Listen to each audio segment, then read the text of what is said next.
This father of two simply wanted to protect his children. Welcome to Freedom Alive.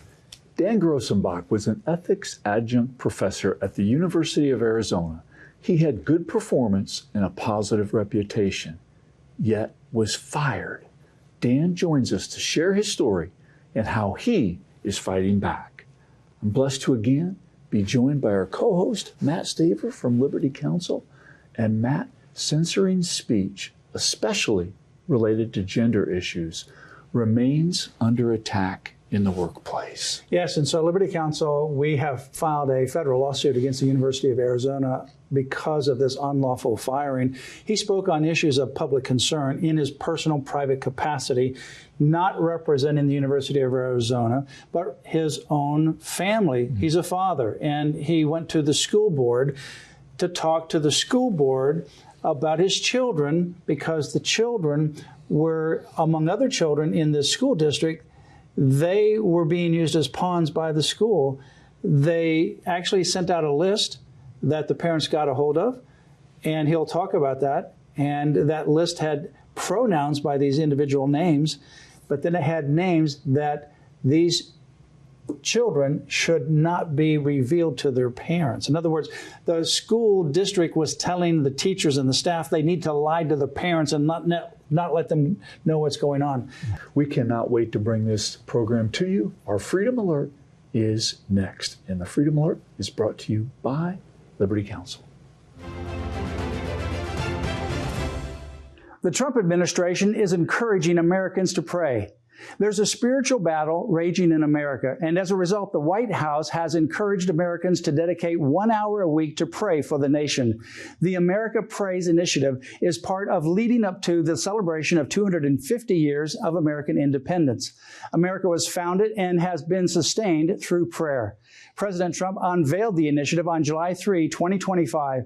He stated, quote, "As we prepare to celebrate 2.5 centuries of freedom, I am inviting America's great religious communities to pray for our nation and for our people. From the beginning, this has always been a country sustained and strengthened by prayer. So as we chart our course for the next 250 years, let us rededicate ourselves to one nation under God."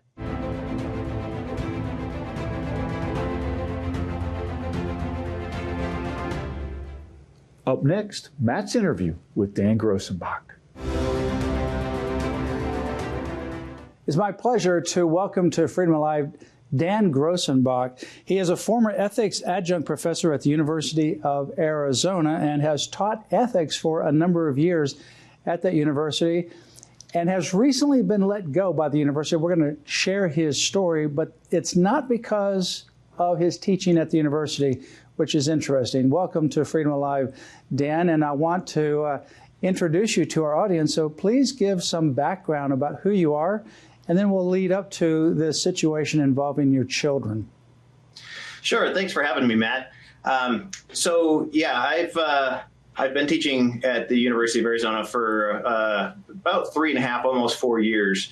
But before that, I was actually a student. I was an alumni from that same program that I later taught at. So 35 years ago, I was an 18-year-old kid walking into the classroom for the first time, falling in love with criminal justice. I wanted to be a federal agent someday, which is also what I ended up being as another job. And so I started back long ago, maintained relationships with some of the professors there, was invited back to speak as a law enforcement professional in the program, maintained a good relationship with some of the other administrators in the program, even led an internship program at my agency I was working at where we had hired on students from that program and mentored them. And then all that relationship combined with some academic expertise in ethics. I got a master's degree of Christian apologetics from Biola University, studying under some good ethicists there. That was my academic credential. I'm not a PhD, but it was enough between my professional experience and my academic credentials to be hired on as an adjunct professor there. And so now your children are in school, and you find out some things that are happening in your school. Now, this school is not associated with the University of Arizona. This is a different school, but it's in the same area that your children are attending.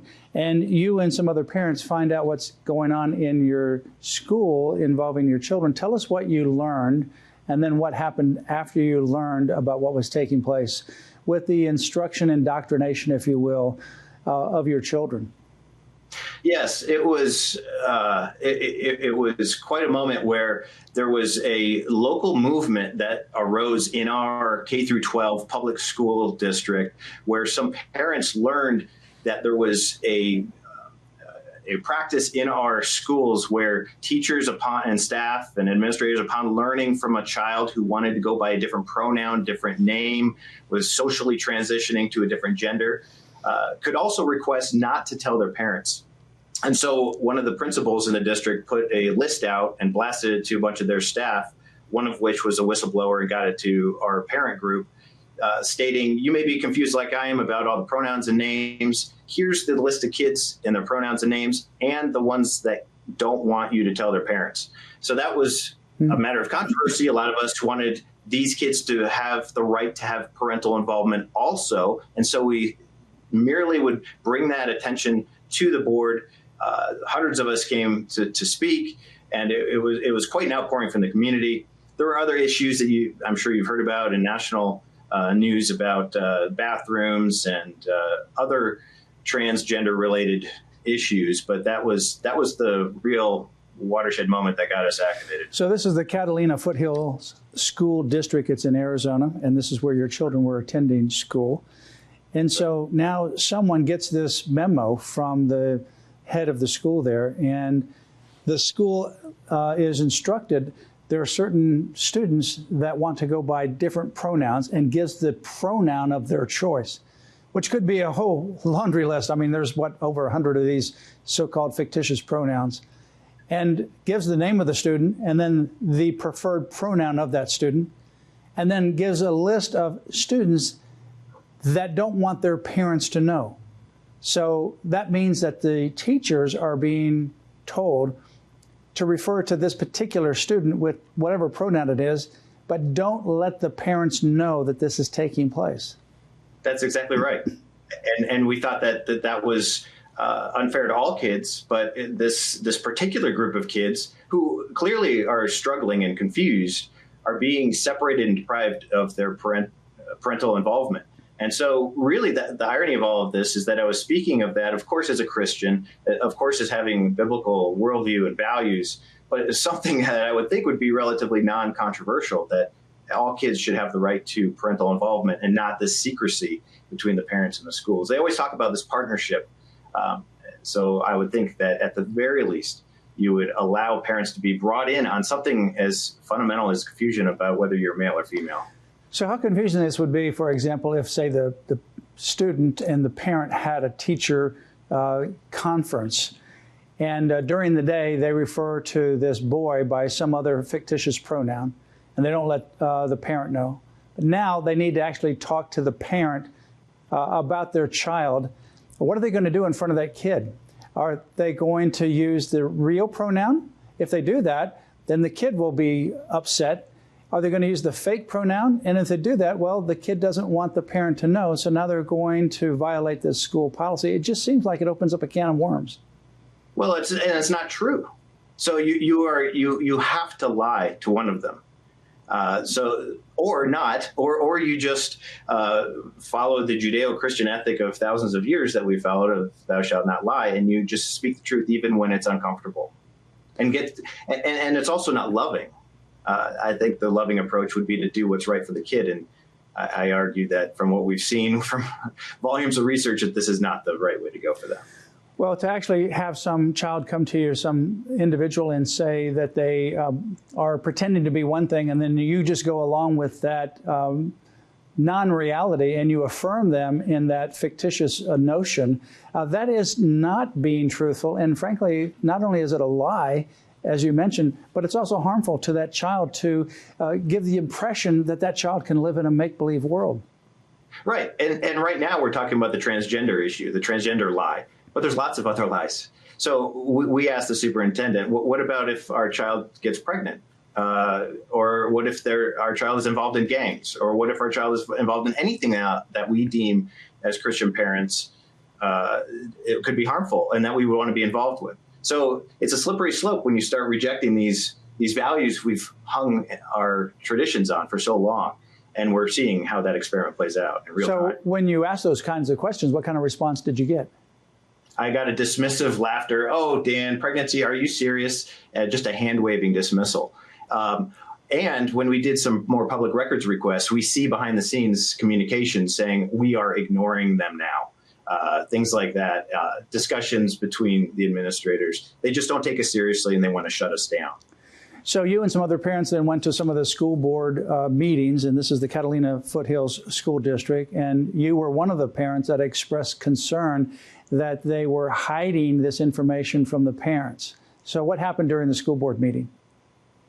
Well, initially it was a doorbuster. There was just so many people that showed up that it couldn't contain the lot of people that showed up. News outfits came to cover it. It was on the local news, some national news outlets. And then the very next meeting after that was a swift response the other direction. Activists came pouring in from all over, and they showed up early in a coordinated effort so that it was filled with activists and none of us voicing our point of view were allowed in. And even local politician, was swept in front of the line to get in to make sure that he was heard. So there's a very active response, and so we were silenced once again. So did you get a chance to speak to the school board, and if so, how was that received, and then what happened after that?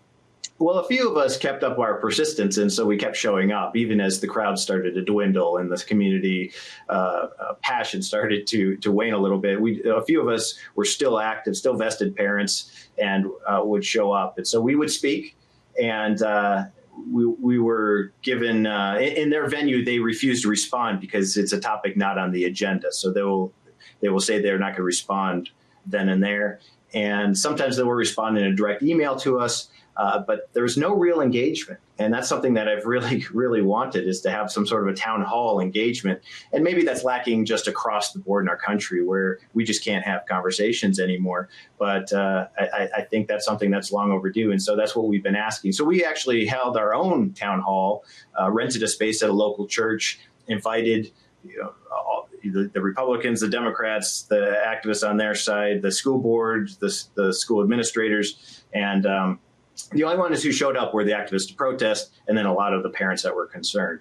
So we're doing what we can, but we can't force movement on the other side, just extending the olive branch like we're called to do.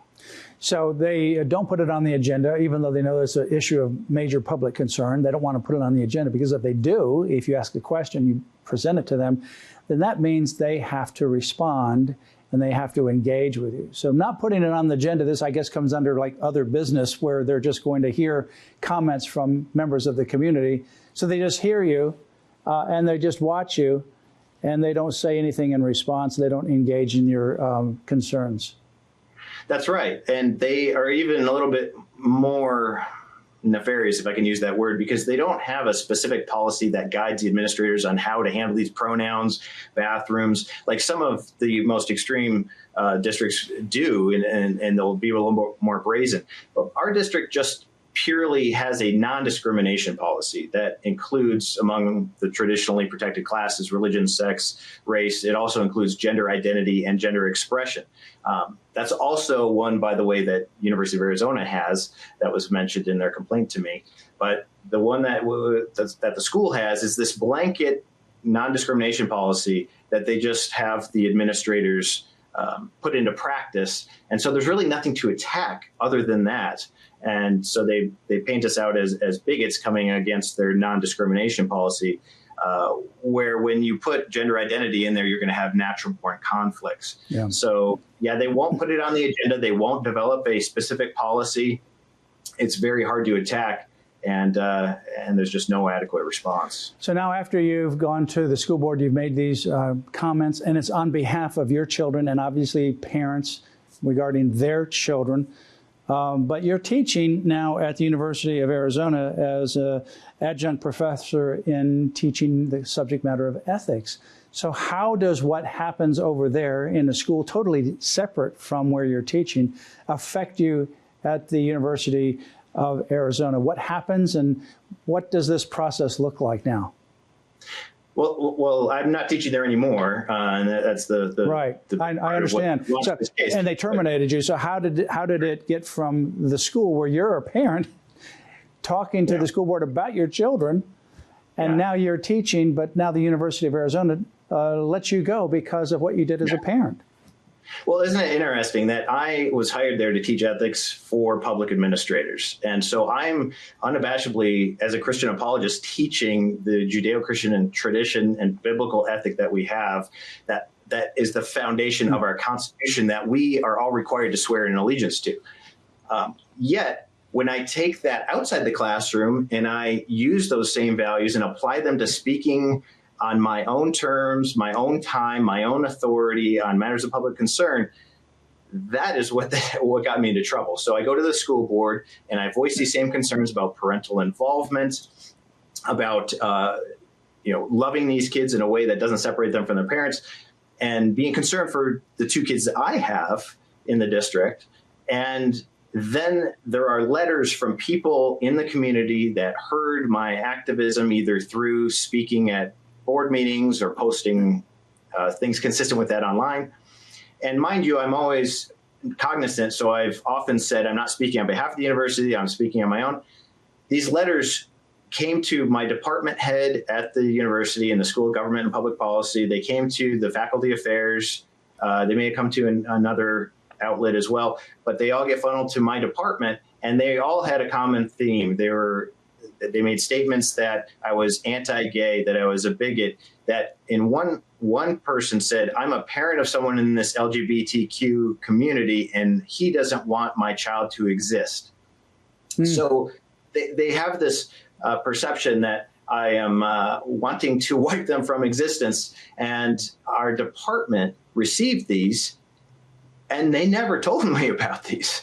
The first one was, I think, in May of 2023, and the last two came in right before they fired me in October of 2023.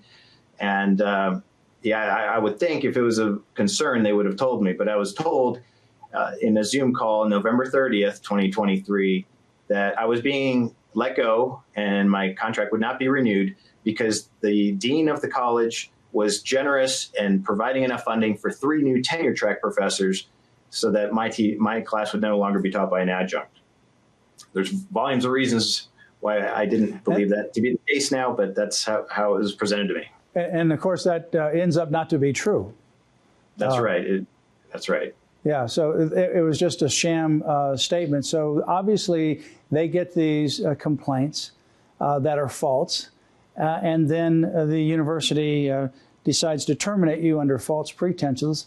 And then they say that they're going to hire these 3 positions for tenure track, but they really don't do that. And they really don't do what they say they're going to do. So it's pretty clear in retrospect, certainly as time has gone on, that's not why they terminated you. They terminated you because you stood up for truth. And how ironic it is, Dan, as you mentioned, you're teaching ethics. Part of ethics is to tell the truth. Your kids are in a public school where they're lying intentionally, and you've got it in black and white on paper, to parents about something that the parents ought to know if their child goes to school and now they want to be considered a cat or a dog or opposite sex or who knows, whatever they want to be considered. They'll do that, and they'll lie to the parents and not tell the parents what their child is doing.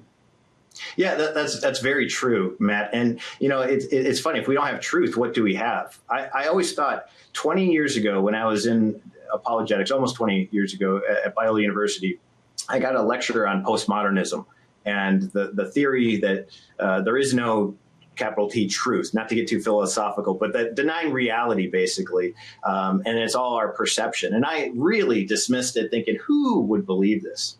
But here we are seeing it played out in real life and with real consequences, where truth is not what we care about. It's really about these feelings and the the power structures that could be threatened if you come in and try to intellectually debate. So it's unfortunate, but I do see some hope in some things that are happening in culture that I think there's some pushback on that now, hopefully. Yeah, we'll talk about some of the things that I think as well. We're seeing that in hope as well, where the culture is pushing back. But it's a very dangerous ideology. The LGBTQ agenda ideology is a denial of reality. It's a denial of truth.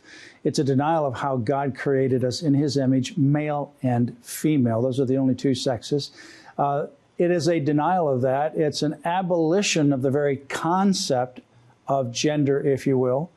And as a result of attempting to abolish what God created, it's ultimately, at the objective result, an attempt to abolish the very notion and understanding of God, who created us in his image. And as a result of that, when that lie is perpetuated, and then you say, well, and I believe that you are male or female, marriage is the union of a man and a woman, the response is kind of like what you just noted, oh, they want to get rid of me. They want to wipe me out. So the response for somebody who doesn't have a biblical restraint, the transformation grace of Jesus Christ, is what we see, unfortunately, with Tyler Robinson.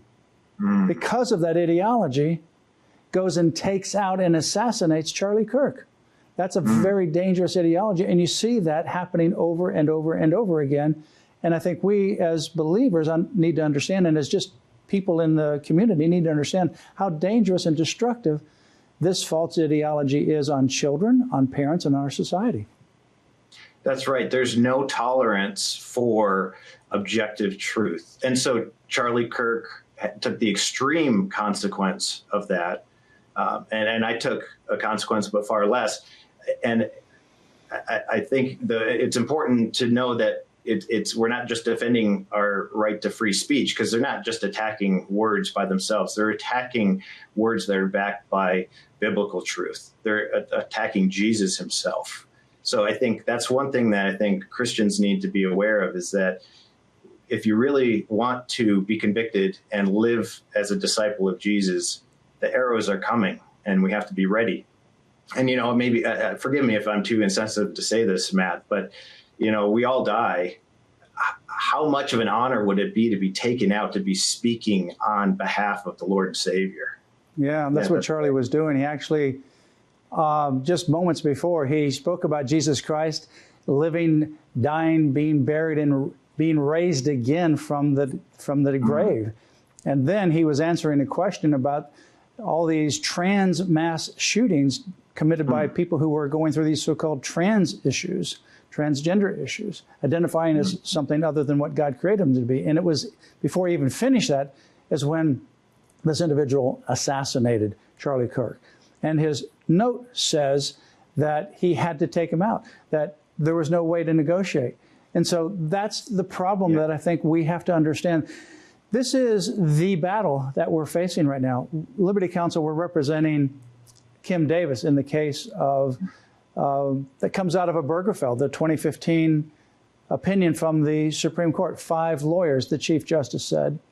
They imposed their own will, not a legal judgment, and they overrode God's design for marriage. And they essentially said, not essentially, they did say, basically, not in so many words, but the result of it is this, that gender doesn't matter in an objective gender-based relationship, that is marriage between a man and a woman. It no longer matters. They essentially abolished gender, and in doing so, the consequences, Justice Alito said, would be Christians will be persecuted. People that believe in objective reality and truth, that marriage is between a man and a woman, will be persecuted. And so you see Charlie Kirk assassinated. You see the people at the Catholic school killed. You lost your job. You can go on and on and on. They want to eliminate you from the employment workplace. They want to eliminate you totally from this life, as they attempted in Charlie Kirk's situation. But I think, Dan, you standing up for truth for your children, the other parents as well, I think as you began to say, Dan, the culture, I think, is shifting. It's shifting because people are beginning to see, those that are not even involved in activism, if you will, those that don't even necessarily think about these things, they're looking around the world and they said, this is not right. And they're pushing back. I think you're right. And I think more of us need to do that.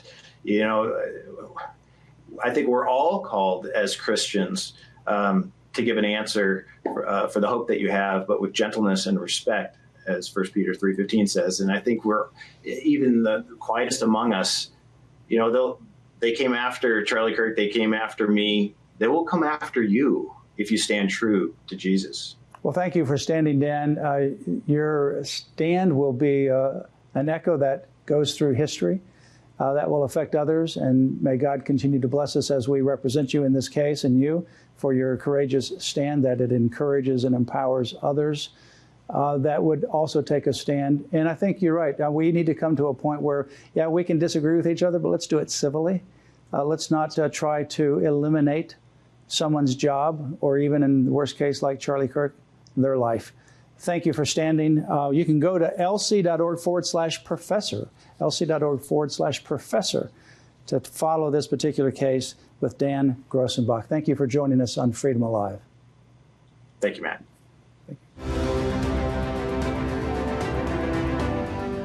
Matt, this is another remarkable example of the need as parents and grandparents to engage in these issues, but also the absolute need to fight back, to push back, to counter this pressure that's coming against truth and freedom. I think it's clearly important for parents, certainly grandparents. I think it's also important for just general people in the community to find out what's going on in your school district. Mm-hmm. Even if you don't have a child in school, you can find out by doing public records requests. Every state has laws where these government agencies or these entities like school boards, they have to provide emails and other documents to you so you can request what's happening. This was a particular document that was circulated around, and fortunately someone who received it then sent that out to the parents. Otherwise the parents would never know that they're sending their child to the school, and when they get to the school, their Sally now becomes Sam, or whatever it might be. And the parents are never notified. The parents are lied to intentionally. With every episode of Freedom Alive, we love to bring these issues to you and just share the truth about things that are really happening every day in our country. And it is an opportunity for us to be engaged, to be prepared, to help our kids be prepared, our grandkids be prepared, because the arrows will be coming. In closing, remember Isaiah 41, verse 10, which says, "So do not fear, for I am with you. Do not be dismayed, for I am your God. I will strengthen you and help you. I will uphold you with my righteous right hand."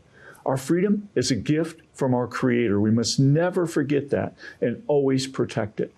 Join us here next time, where you'll hear victories as well as ways you can stand up for your priceless freedom. Join us again for Freedom Alive.